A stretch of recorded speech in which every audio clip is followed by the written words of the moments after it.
If you've ever had to take a plane somewhere, you probably know how it feels to have your flight delayed by several agonizing hours.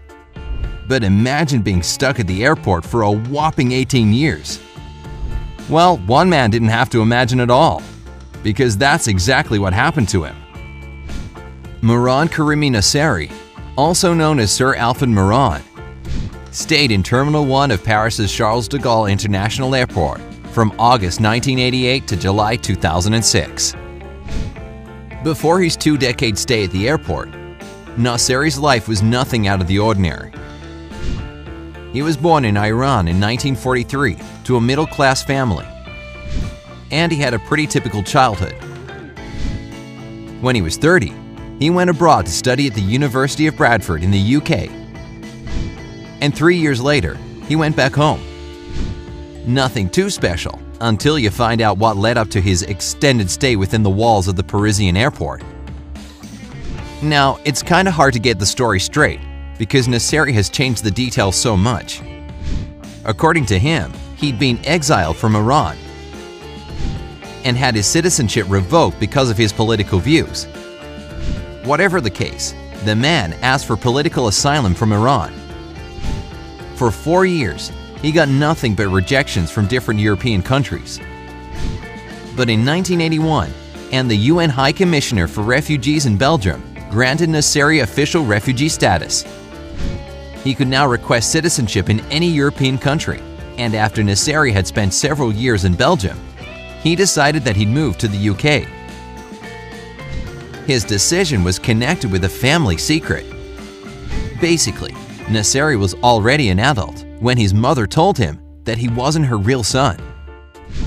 It turned out that his birth mother was a Scottish nurse who'd had an affair with his father. This made Nasseri eligible for British citizenship. So that's why he decided to get UK citizenship now that he had refugee status. If only he'd known what was in store for him. He set off for the United Kingdom in 1988.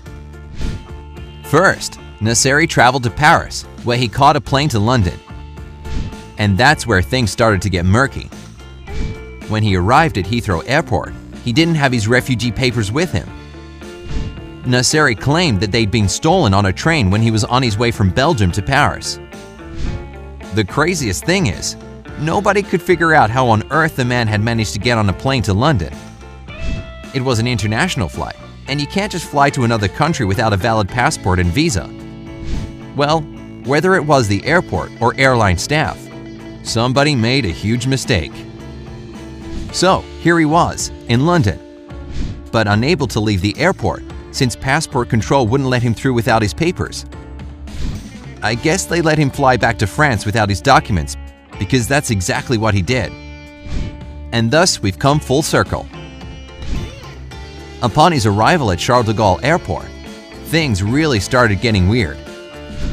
Since Nasseri didn't have his refugee papers, Parisian passport control authorities also wouldn't let him leave the airport.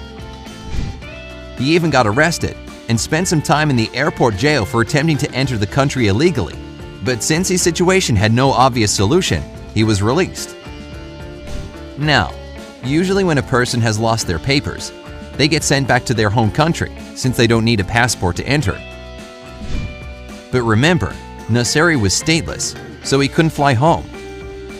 On the other hand, France wasn't his country of citizenship, and he didn't have a visa or anything, so he couldn't enter it without a passport either. That's how this man got stuck at the airport and made it his new home for the next 18 years. At first, Nasseri thought his airport stay wouldn't last longer than a few days, maybe weeks at the most. But months went by, then years, and the man was still living in Terminal 1. So, how did he spend the next 2 decades stranded in an airport, you might wonder? Well, he mostly stayed on his personal red bench, on the restaurant floor reading books and newspapers, and writing down his experience in a diary. His luggage was always by his side.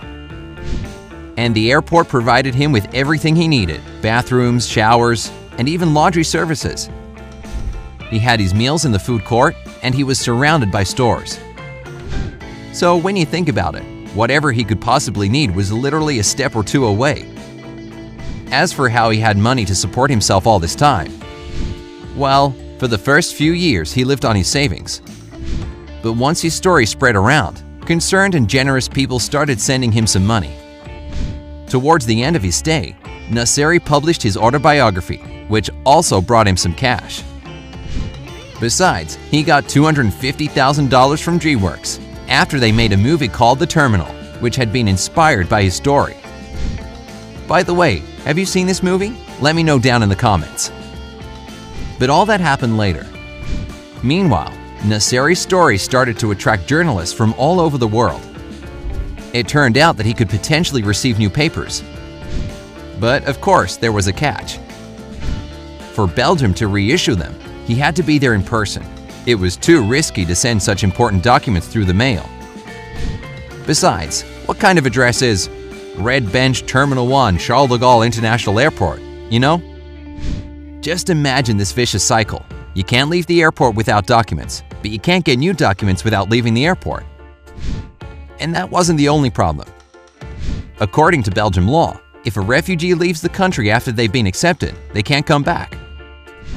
Well, in 1995, 7 years into his stay at Terminal 1, Belgium agreed to send the necessary documents by mail.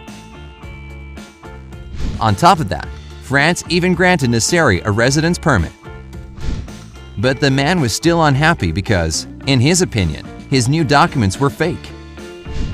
He explained that the UK had given him British nationality as well as the name Sir Alfred Moran back in 1981. But his new papers were under his birth name, Moran Karimi Nasseri, and they had his nationality listed as Iranian, which he said wasn't factual. The documents weren't the only thing stopping Nasseri from accepting the offer. First of all, if he agreed to return to Belgium, he'd have to live under a social worker's constant supervision. What's more, he was still hoping to head to the UK as he'd previously planned. Nasseri's longtime lawyer, Christian Bourget, who'd tried to help the stranded man for a staggering 10 years, was stunned to hear that his client was refusing to leave Terminal 1. You might be thinking, why didn't Nasseri just take the new papers, leave the airport, and then change his name? Yeah, that would have been the most reasonable thing to do. But you know, you can't really judge the guy too harshly. That much time in an airport would probably make you lose a grip on reality. In a 2003 interview for GQ, Nasseri's lawyer said that at first, his client was pretty sharp and his story made total sense. But over time, the details started changing and getting mixed up to the point that it became anything but believable. For example, Nasseri would say he was a Swedish national who got to Iran by submarine. In 2006, Nasseri finally left the airport 18 years after he'd first set foot there. Unfortunately, it wasn't his voluntary choice. He'd gotten sick and was taken to the hospital, where he spent 6 months. After he was released, he moved to a hotel next to the airport. In 2008, France granted Nasseri freedom. But the still stateless and homeless man has remained in the suburbs of Paris ever since then. How long would, or can you stay at the airport before you start losing your cool? Share your thoughts and maybe some personal experience down in the comments. Remember to give this video a like, share it with your friends, and click subscribe to stay here on the bright side of life.